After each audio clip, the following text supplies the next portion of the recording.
है everyone, welcome back in a new video. Last video में हम लोगों ने देखा था पॉलीमॉर्फिज्म के बारे में। पॉलीमॉर्फिज्म होता क्या है कि एक फंक्शन है जिसका नाम एक है, लेकिन उसमें different types of parameter pass करने पर different types of behaviour show करता है। जस्ट लाइक कि एक पर्सन है, वो हर एक जगह अलग अलग different types of behaviour show करता है। लेट्स से कि अगर वो घर पे है तो कुछ और बिहेवियर शो कर रहा है, जॉब कर रहा है तो कहीं कुछ और शो कर रहा है, खेल रहा है तो कुछ और शो कर रहा है। जस्ट लाइक हम लोग प्रोग्रामिंग में भी कुछ ऐसे ही फंक्शन डिफाइन करते हैं कि जो कि हर एक अलग अलग पैरामीटर पास करने पर अलग different types of behaviour show करता है। पॉलीमॉर्फिज्म दो प्रकार का होता है। पहला होता है कि run time polymorphism.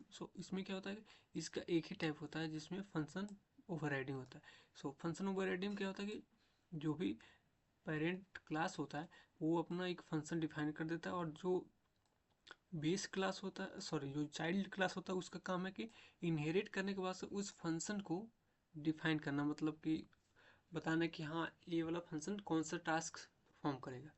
And second one is compile time polymorphism. तो ये दो प्रकार का होता है। पहला होता है function overloading and next one is operator overloading. Operate function overloading मतलब कि लेट से कि आप एक क्लास बनाए, यहाँ पे एक चेंज गियर, एक कार का आप क्लास बनाए और यहाँ पे एक चेंज गियर नाम का फंक्शन है। वो फंक्शन क्या करता है कि अगर नॉर्मल चेंज गियर करते हैं तो एक गियर को शिफ्ट करता है, राइट। लेकिन अगर आप डायरेक्टली उसमें आप गियर का नाम दे देते तो वहाँ से वो डायरेक्टली उस गियर पे जंप कर देता है। डायरेक्ट ऐसा होता नहीं है, लेकिन एक फंक्शन ओवरलोडिंग का एक टाइप्स है। And the next one is operator overloading. एक जो प्लस ऑपरेटर होता है ये नॉर्मल एडिशन के लिए सही है, लेकिन अगर इमेजिनरी नंबर आ जाए तो उसको ऐड नहीं कर सकता।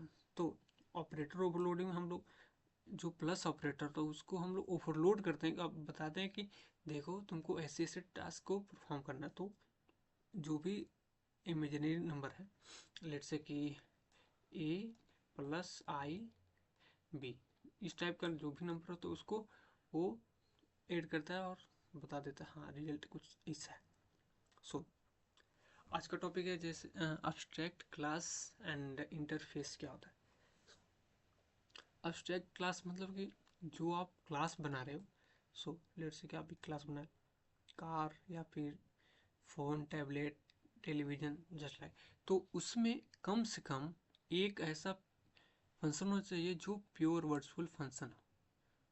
Pure virtual function. तो अब वर्चुअल फंक्शन क्या होता है कि जैसे कि लेट से कि आप एक फंक्शन बनाए और उसको वर्चुअल कीवर्ड के साथ इक्वल टू जीरो कर देते, ये हो गया प्योर वर्चुअल फंक्शन। यही है कि कम से कम एक क्लास में एक प्योर वर्चुअल फंक्शन होना चाहिए।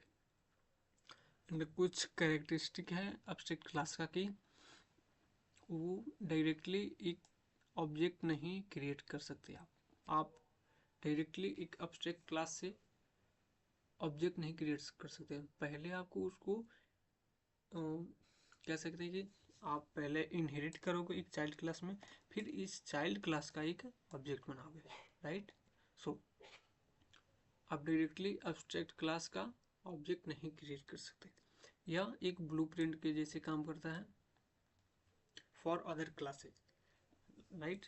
And a derived class must override, देखना, override all pure virtual function to be concrete. मतलब कि जो भी चाइल्ड क्लास इस क्लास को इनहेरिट करेगा उसका काम है कि प्योर वर्चुअल फंक्शन को डिफाइन करना अपने अंदर।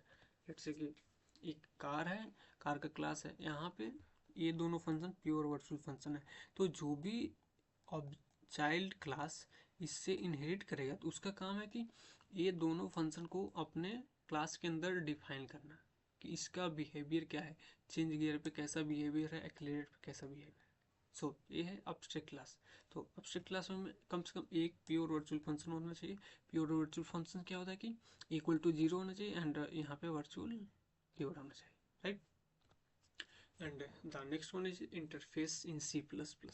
सो एब्स्ट्रैक्ट क्लास में क्या होता है कि कम से कम एक फंक्शन प्योर वर्चुअल फंक्शन होना चाहिए, लेकिन इंटरफेस में क्या है कि सारे के सारे जो फंक्शन हैं वो प्योर वर्चुअल फंक्शन होने चाहिए, सारे के सारे फंक्शन। जैसे कि यहाँ पे एक आई कार बना दे, आई मतलब कि इंटरफेस हम नाम दे दें, आप कुछ भी नाम दे सकते हो। तो इसमें जो भी फंक्शन है सारे के सारे प्योर वर्चुअल फंक्शन है।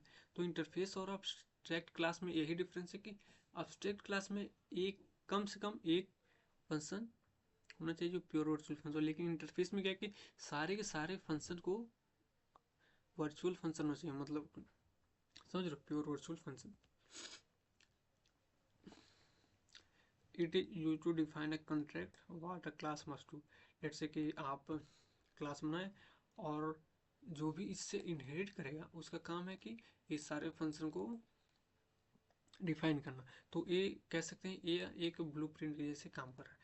आप बता दिए कि तुम्हारा कोई टास्क को परफॉर्म करना है एंड चाइल्ड क्लास का काम है कि हाँ वो टास्क को परफॉर्म कर देगा।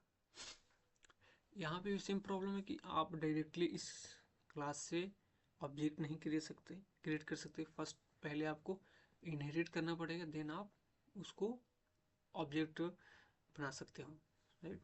आप डायरेक्टली इस क्लास से ऑब्जेक्ट नहीं क्रिएट कर सकते, right. And the next one is कि जैसे कि जावा में इंटरफेस नाम का एक कीवर्ड होता है, वैसा सी प्लस प्लस में नहीं होता है। जावा जो प्रोग्रामिंग लैंग्वेज होती है या फिर सी शार्प, इसमें क्या होता है कि इंटरफेस नाम पे एक कीवर्ड होता है और आप जस्ट उसमें आप बता दो कि इसको इंटरफेस बनाना, और वो जावा या फिर सी शार्प उसको डायरेक्टली कन्वर्ट करेगा। लेकिन सी प्लस प्लस में ऐसा नहीं है। सी प्लस प्लस में अगर आपको इंटरफेस बनाना है तो कुछ इस प्रकार से ही बनाना पड़ेगा, राइट। जैसे कि आप जो भी आपका फंक्शन है उसको डिफाइन कीजिए और सारे फंक्शन को आप प्योर वर्चुअल फंक्शन बना दिए। So this is all about interface and abstract class. So thank you.